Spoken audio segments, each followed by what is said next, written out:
Firman Tuhan hari ke-176 tahun 2024, Surat Paulus ke Jemaat Filipi, pasal 2 ayat 5, perikop, kerendahan, dan kebesaran Kristus. Firman Tuhan pada hari yang ke-176 tahun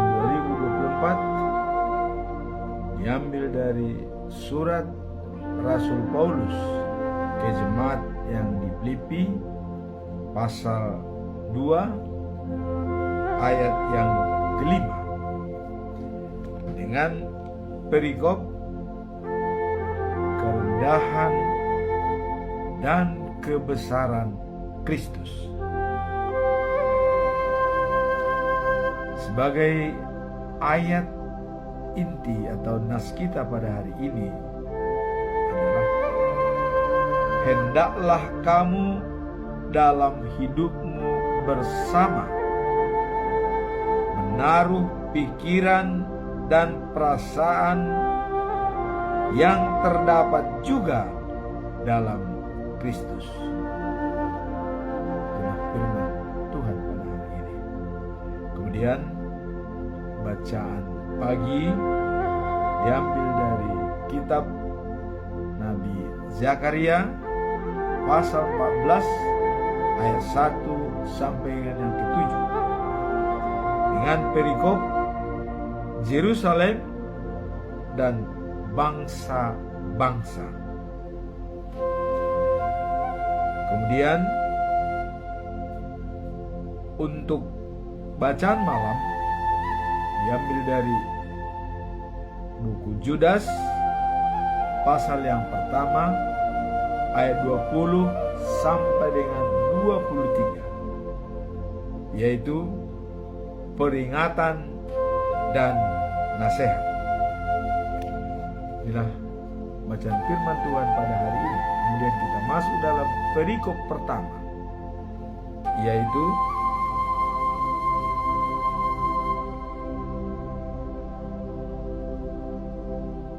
kerendahan dan kebesaran Kristus. Apa yang dimaksud dengan kerendahan dan kebesaran dalam Kristus?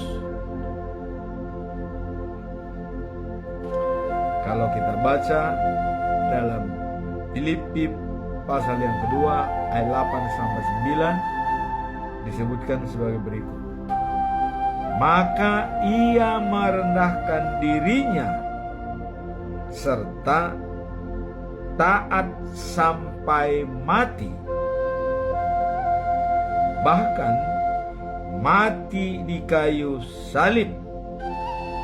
Karena itu Allah sangat meninggikan dia dan memberikannya nama yang lebih tinggi daripada segala nama.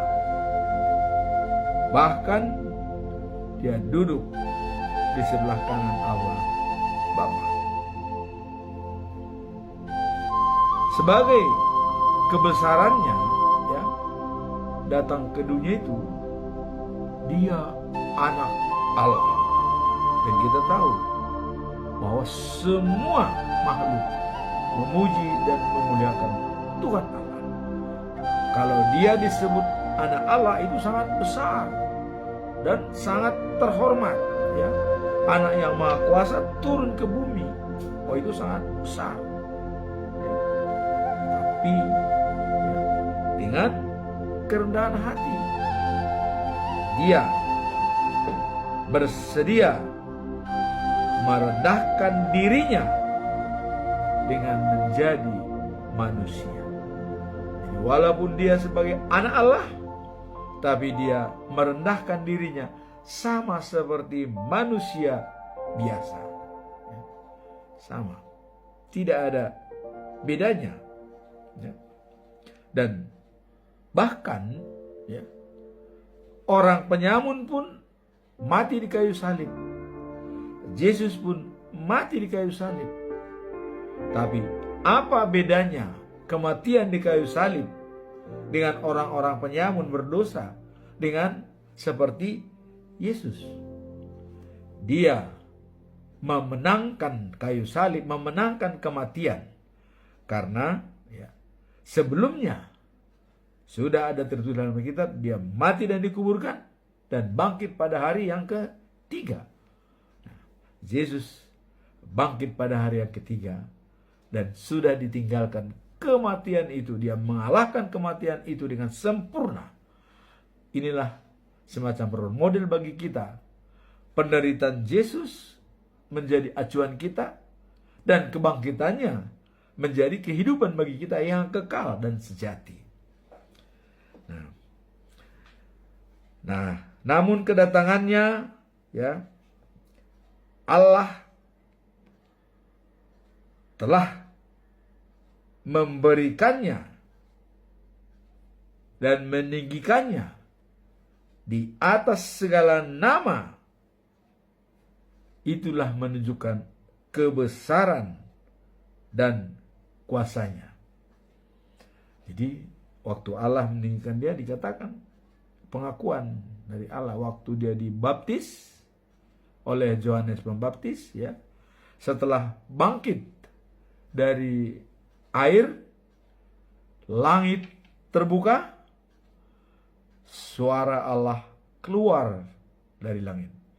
Inilah anak kesayanganku, dia yang menyenangkan hatiku. Dan artinya kepadanya lah Allah berkenan. Sangat ditinggikan Allah, di dunia ini dia ditinggikan. Kalau sudah dikatakan inilah anak kesayanganku, dan sekarang bagaimana kita semua yang tunduk kepada Allah? Ya tentu dia sebagai anak Allah, kita harus tunduk kepadanya. Karena tentu melalui dia kita akan bertemu dengan Allah. Dan itu sudah dijelaskan oleh Yesus Kristus dalam Yohanes 14 ayat 6. Akulah hidup, akulah jalan dan kebenaran, dan hidup. Tanpa melalui aku tidak ada yang sampai kepada Bapa. Nah ini jelas. Jadi dia sudah ditinggikan namanya, dibesarkan dia, bahwa harus melalui dia semua manusia yang ada di dunia ini, tidak ada yang tanpa melalui dia masuk kepada Bapa. Harus melalui dia. Inilah kebesarannya, diakui. Tapi dia merendahkan diri. Merendahkan diri artinya di kayu salib dia disalibkan. Tapi waktu dia di kayu salib, coba, yang menusuk dia, yang menghancurkan dia, yang membunuh dia, itulah bukti bahwa Yesus itu ditinggikan oleh Allah, tapi dia mampu merendahkan diri. Kita lihat waktu di kayu salib, orang yang sudah mencaci maki, menampar dia, apa kata-kata daripada Yesus di kayu salib? Karena bagi dia kayu salib itu bukan berakhir segalanya di sana. Maka dia mengampuni orang. Tuhan, ampunilah mereka, karena mereka tidak tahu apa yang diperbuat. Waduh, super sekali ya. Nah, inilah yang dimaksud sebagai pengantar kerendahan dan kebesaran Tuhan Yesus. Kerendahannya, dia mau merendahkan diri, mau jadi manusia dan mau berkorban untuk manusia. Kebesarannya, tanpa dia tidak ada seorang pun yang bisa masuk ke surga, karena dialah hakim yang terakhir di Yerusalem yang baru nanti. Nah, jadi dengan kerendahan dan kebesaran Kristus, inilah menjadi role model bagi kita untuk bisa melihat daripada situasi ini. Nah, kemudian Tuhan Yesus menyatakan tentang kerendahan hati dalam Injil Lukas pasal yang ke-14 ayat 11. Dikatakan seperti ini. Barang siapa meninggikan diri, ia akan direndahkan. Dan barang siapa merendahkan diri, ia akan ditinggikan. Nah, ini sudah terbukti pada Yesus Kristus. Dia direndahkan di dunia, dicaci maki, diludahin, ya, disalibkan, ya. Tapi dia ditinggikan oleh Allah, naik ke surga, bangkit ke surga, ya, dan duduk di sebelah kanan Allah Bapa untuk menghakimi orang yang mati dan yang hidup. Nah, berarti ada nanti manusia, ya, belum sempat mati tapi dihakimi, ya, makanya dia menghakimi orang yang mati dan yang hidup. Nah, kemudian surat ini, inti nats ini adalah merupakan surat Rasul Paulus mengatakan kepada jemaat di Filipi, ya. Jadi Paulus menyampaikan pesan kepada jemaat yang di Filipi seperti ini. Kalian kuat dan bersemangat, katanya. Ada catatan, kalau kalian bersatu dengan Kristus. Nah, jadi kembali lagi, ya.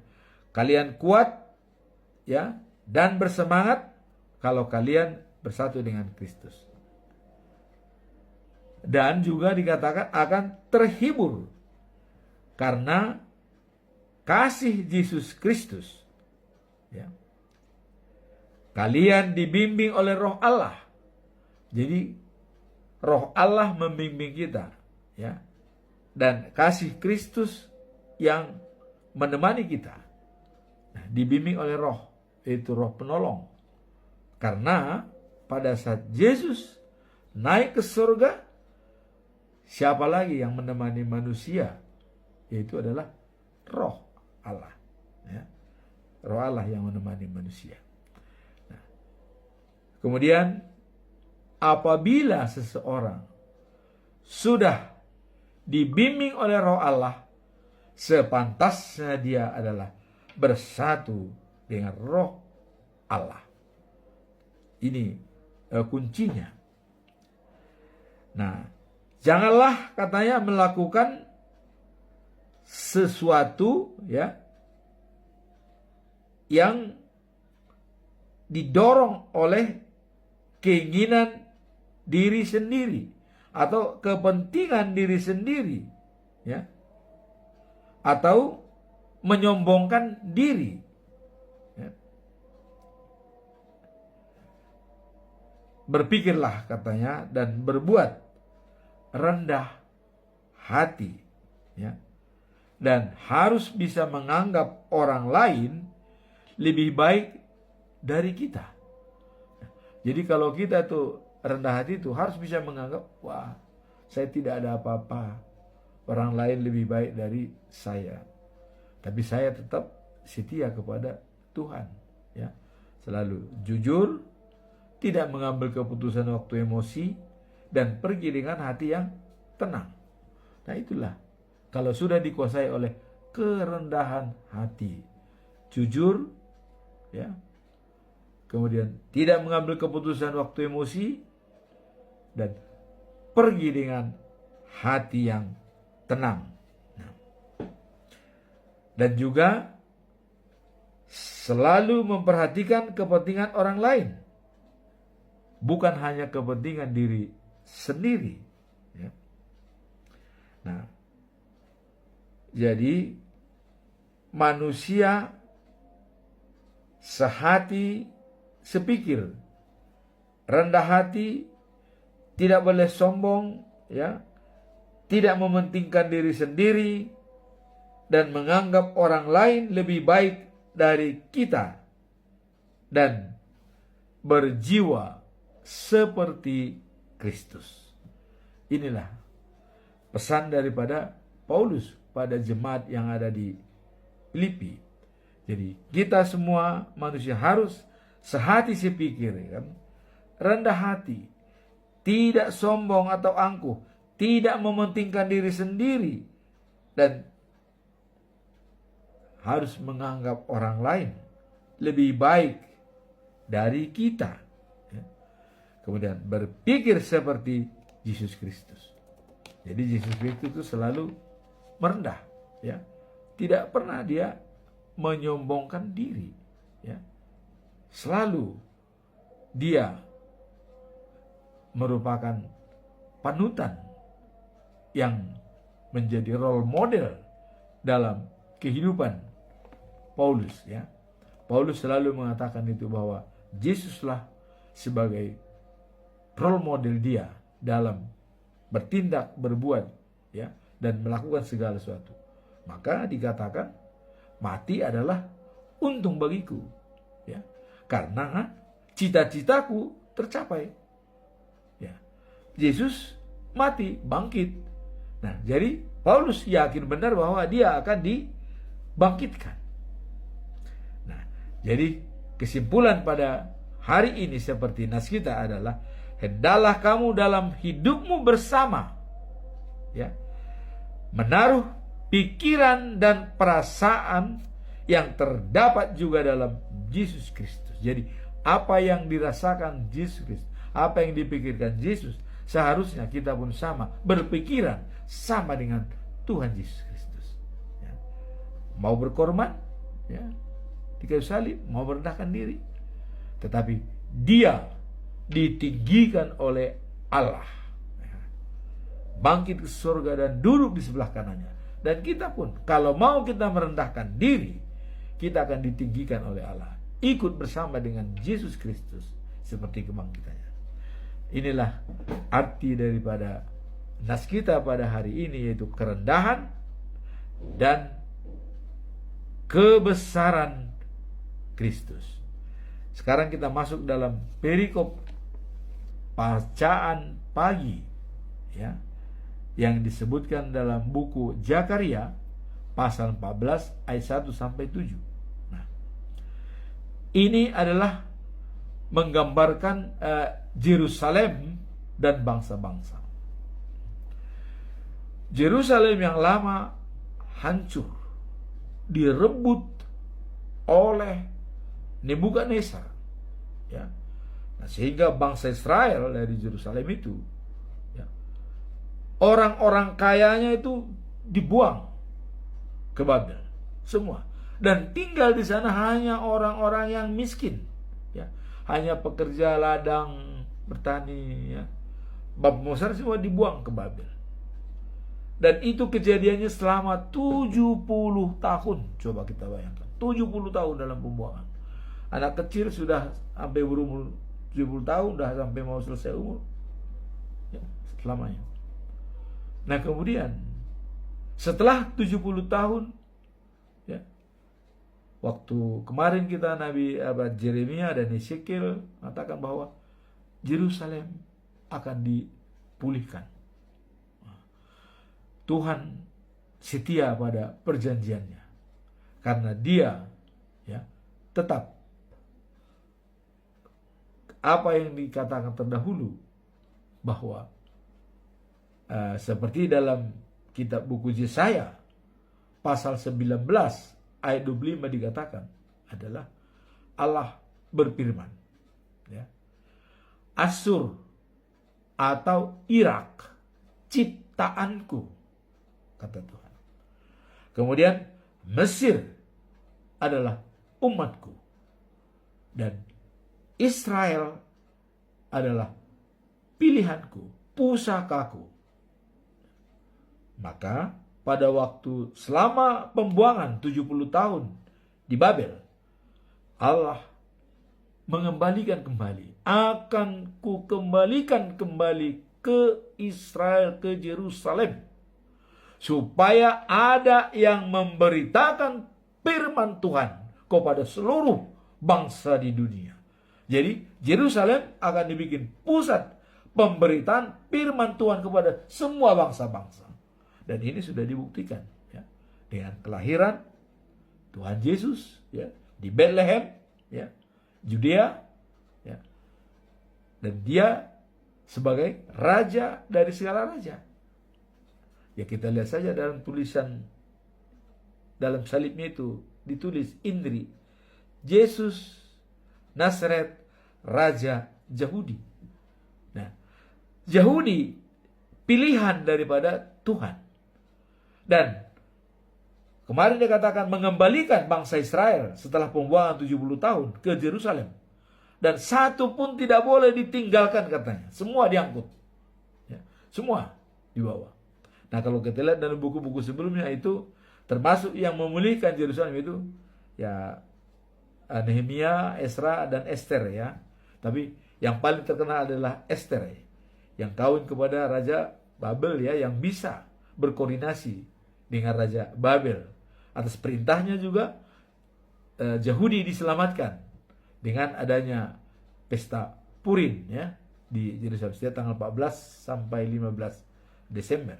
Itu selalu dirayakan dengan pesta Purim. Karena mengingat tadinya mau Yahudi itu punah, tapi dengan ya kebijaksanaan daripada Esther sebagai permaisuri daripada raja, sebagai ratu ya, sehingga dipulihkan. Israel dipulihkan dan bisa kembali membangun kembali Yerusalem. Nah, waktu Hesekiel kemarin mengatakan bahwa Yerusalem akan dipulihkan dan mengembalikan semua umatnya ke Yerusalem kembali. Nah, di sini pun Zakaria ya mengatakan adanya pemulihan Yerusalem. Nah, tapi kalau kita lihat juga ramalan-ramalan bahwa Zakaria ini dalam bukunya ya itu mengatakan ada dua bagian ya Zakaria. Kalau kita lihat dalam buku Zakaria ya bahwa pasal 1 sampai 8 itu berisi ramalan-ramalan Nabi Zakaria yang diucapkannya antara tahun 520 sebelum Masehi. Ya, 520 sebelum Masehi. Nah, kemudian untuk pasal 9 sampai 14 merupakan kumpulan pesan-pesan yang diucapkan pada masa yang lebih kemudian, artinya sudah antara 518 sebelum Masehi. Nah, jadi ramalan-ramalan ini diutarakan oleh Nabi Zakaria. Dan kemudian Yohanes dalam kitab Wahyu itu dikatakan langit yang lama, bumi yang lama akan lenyap berikut laut. Maka akan diciptakanlah langit yang baru, bumi yang baru, itulah Yerusalem yang baru. Dan dalam kitab Mazmur Tuhan mengatakan, kota Sion sebagai kota saya untuk selama-lamanya, tempat tinggalku selama-lamanya. Apakah Sion sekarang? Nah, itu nanti ada waktunya. Dalam waktu Tuhan yang akan menentukan. Ya. Saya tetap mengulang, karena satu hari bagi Tuhan 1000 tahun bagi manusia. Jadi kita baru 2 hari setelah Yesus lahir, setelah Masehi ya. Yesus lahir baru 2024. Artinya 2 hari 24 tahun. Nah, jadi kalau nanti hari ketiga berarti 3000 tahun. Hari keempat 4000 tahun. Hari kelima 5000 tahun. Hari keenam 6000 tahun. Hari ketujuh 7000 tahun. Hari keberapa Allah itu datang ke dunia dan membuat Yerusalem yang baru? Hari keberapa? Ketiga, keempat, kelima, keenam, ketujuh. Itu adalah hak prerogatif daripada Tuhan. Tapi bagi Tuhan 1000 tahun sama dengan 1 hari. Jadi di sini dikatakan dalam pasal 14 ini ya, Yerusalem dan bangsa-bangsa. Jadi digambarkan bahwa pada hari itu ia akan berdiri di Bukit Zaitun sebelah timur Yerusalem. Maka Bukit Zaitun akan terbelah. Jadi diramalkan terbelah, terpecah bagi 4. Jadi 4, ada sebelah timur, ada sebelah barat, sebelah utara, selatan.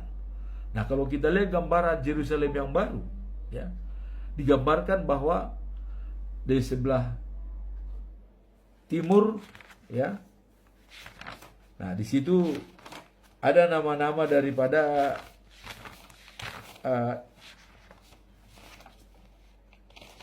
murid Tuhan Yesus itu sebagai pondasi. Nah, tapi di dalam ukuran Yerusalem yang baru, ya, itu nama-nama daripada suku atau anaknya Yakub, ya, anaknya Yakub. Nah, sebelah timur itu kita juga kemarin menulis, itu ada nama pintu gerbangnya, itu ada 3 sebelah timur. Pintu gerbangnya itu nama Joseph, Benjamin, kemudian Dan. Itu sebelah timur. Kemudian sebelah barat namanya adalah Gad, Aser, dan Naphtali.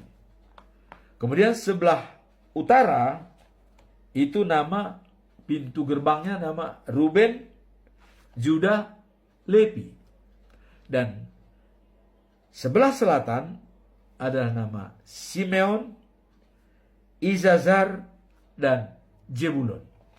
Itulah 12 nama-nama Yakub. Jadi luas kota Yerusalem itu katanya 2.400 km, ya. Tinggi, lebar, dan panjang. Nah, berarti kalau kita lihat dari Pulau Jawa, dari Anyer sama Panyarukan itu 1.000 km. Jadi kalau 2.400 kira-kira 2 kali luas Pulau Jawa. Nah, itu kota baru, letaknya mungkin di Bukit Zaitun, ya, dibentuk kota baru, dan kota itu datangnya dari Allah sendiri yang menurunkan, turun dari Allah. Dalam kitab Wahyu pasal 21, ya, ayat 24, ya. Kota itu dibuat oleh Allah sendiri. Kotanya. Tangannya sendiri. Nah, kemudian apa yang terdapat dalam kota ini? Jadi ini ada persamaan nih. Kalau menurut Zakaria tadi ini ada sungai mengalir di tengah kota, ya. Kemudian ada pohon yang rindang. Nah, kalau bentuk kota itu dalam Wahyu, ya, dikatakan bahwa halamannya adalah emas, jalan rayanya adalah emas, ya, emas murni. Nah, kemudian yang memimpin di kota itu adalah Allah sendiri bersama dengan manusia yang ada di dunia ini yang berkenan kepadanya. Itulah yang berada di dalam Yerusalem yang baru. Nah, jadi dalam kitab Zakaria ini pun menggambarkan, ya, Yerusalem yang baru untuk bangsa-bangsa. Kapan itu terjadi? Kita hanya melihat hari Tuhan. Namun gambarannya sudah diberitakan. Baik Yohanes juga dalam Wahyu itu melihat bahwa Yerusalem yang baru, bumi yang baru, dan langit yang baru di Yerusalem yang baru kotanya. Ini patutlah kita sebagai orang Kristen sangat mengidam-idamkan ini sebagai tujuan akhir hidup kita, life after life. Artinya hidup setelah kehidupan sekarang. Nah, itulah yang digambarkan oleh Zakaria. Nah, kemudian kalau kita lihat dalam bacaan malam, ya, bacaan malam ini diambil dari kitabnya Judas pasal yang pertama ayat 20 sampai 23. Nah, ini merupakan peringatan dan nasihat. Nah, tapi Judas di sini bukan Judas Iskariot, tapi Judas yang saudaranya Yakob, ya. Bahkan dikatakan Judas anaknya Yakob, ya, saudara Yakob. Nah, jadi juga murid Tuhan Yesus bukan Judas Iskariot. Nah, kemudian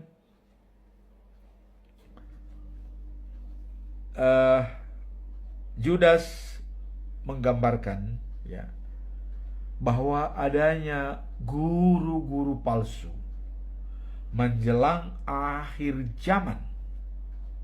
Nah, kalau kita semua manusia yang hidup harus menganggap akhir zaman itu sudah dekat, ya. Ya, karena bagi kita akhir zaman itu kematian, ya. Bukan artinya kedatangan daripada dia akhir zaman buat kita. Bagi kita akhir zaman adalah kematian. Ya. Kenapa? Karena dalam kematian kita itu nanti kita menantikan kalau kita sudah mati. Jadi semua bagi manusia akhir zaman itu dekat. Ya, makanya disebut akhir zaman sudah dekat. Jadi bagi manusia semua akhir zaman itu sudah dekat. Kenapa? Karena kita tidak hidup selamanya. Allah sudah menentukan itu sebelum air bah turun, ya.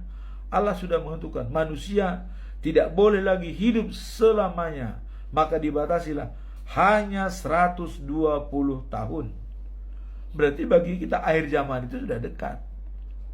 Kalau bagi yang baru lahir, ya mungkin sekitar ya berapa puluh tahun dia akan meninggal. Taruhlah maksimum umur 70 tahun, 80, ya kan.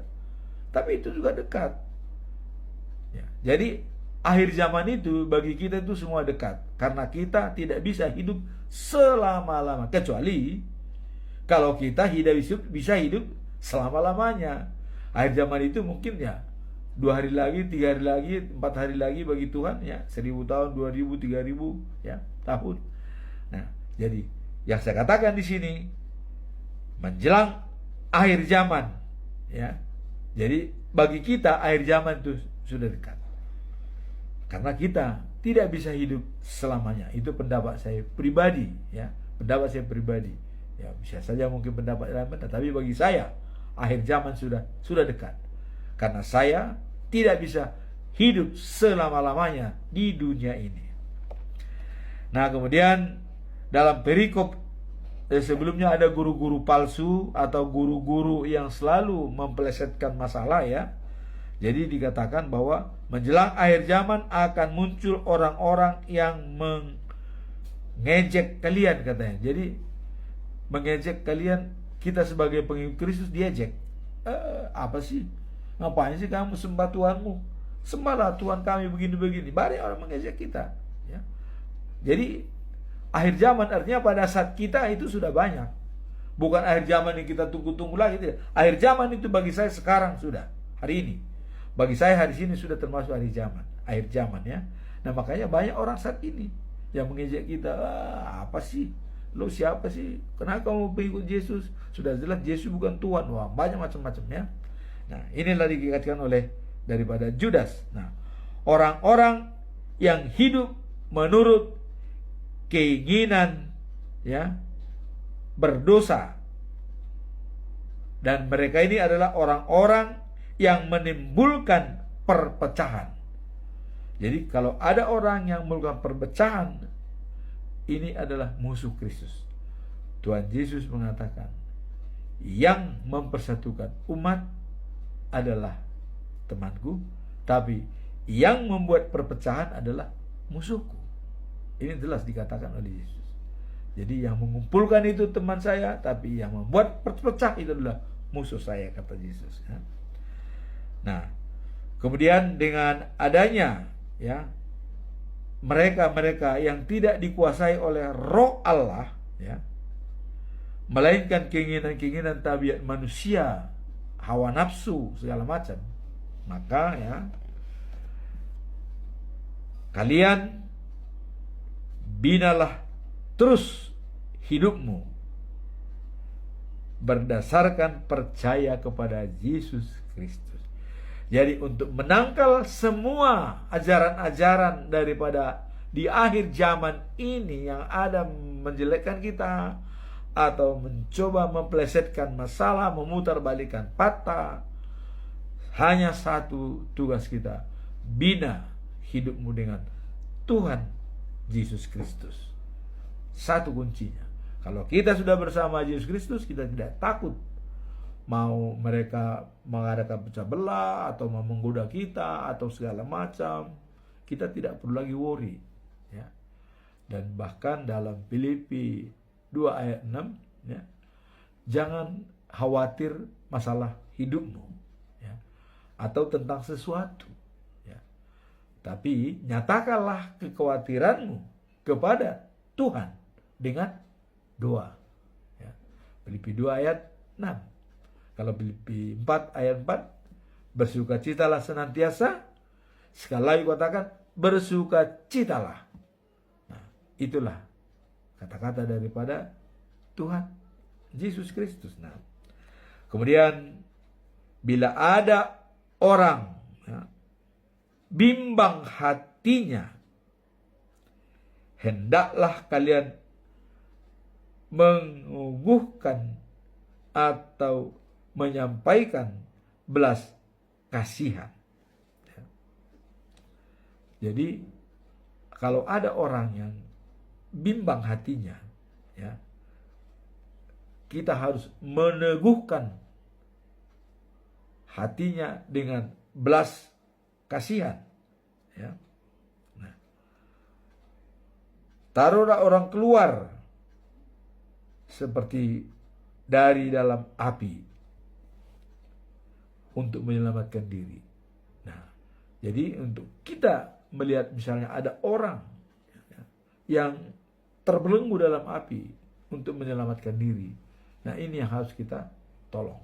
Jadi kalau ada masih bimbang dan ragu tentang keselamatan, bahwa Yesus adalah juru selamat kita, ya, jangan ragu. Kata Judas ini bahwa percayalah kepada Yesus, semuanya bisa akan diselesaikan dengan baik. Nah, jadi dalam hal nasihat dan peringatan dari Judas ini, untuk selalu dikatakan, jagalah hidupmu supaya tetap bersama dengan Yesus Kristus. Itulah bacaan malam. Nah, kemudian kalau kita lihat kesimpulan dari semua ini, yang pertama tadi dalam perikopnya adalah kerendahan dan kebesaran Kristus. Kebesarannya, dia sebagai anak Allah. Kerendahan hatinya, dia rela menjadi anak manusia yang berkorban di kayu salib dan mati. Wah, ini jadi dia tinggi sekali, tapi dia direndahkan sekali. Ya. Dihina. Dia sebagai anak Allah, tapi kok bisa dihina? Nah, itulah yang dikatakan kerendahan hati dan kebesaran Allah. Kemudian Zakaria mengatakan bahwa Yerusalem akan dibangun, dan itu Yerusalem yang baru untuk segala bangsa-bangsa di dunia ini. Ya. Dalam kitab Wahyu pun, langit yang baru, bumi yang baru akan diciptakan oleh Allah sendiri, dan Allah sendiri di sana yang akan memimpin kota tersebut. Nah, kemudian dinasihati oleh Judas supaya kita tetap menjaga hidup kita bersama dengan Kristus. Apapun godaan, bagaimanapun hasutan-hasutan dari orang untuk menggugah keyakinan kita, kita tetap bersama Kristus, tetap hidup bersama dengan Tuhan Yesus dan Roh Penolong yang selalu menolong kita setiap hari. Semoga firman Tuhan pada hari ini dapat bermanfaat untuk kita renungkan, untuk setia dan taat kepada Tuhan Yesus Kristus sebagai juru selamat, sebagai jalan dan kebenaran dan hidup yang kekal dan sejati. Amin. Tuhan memberkati.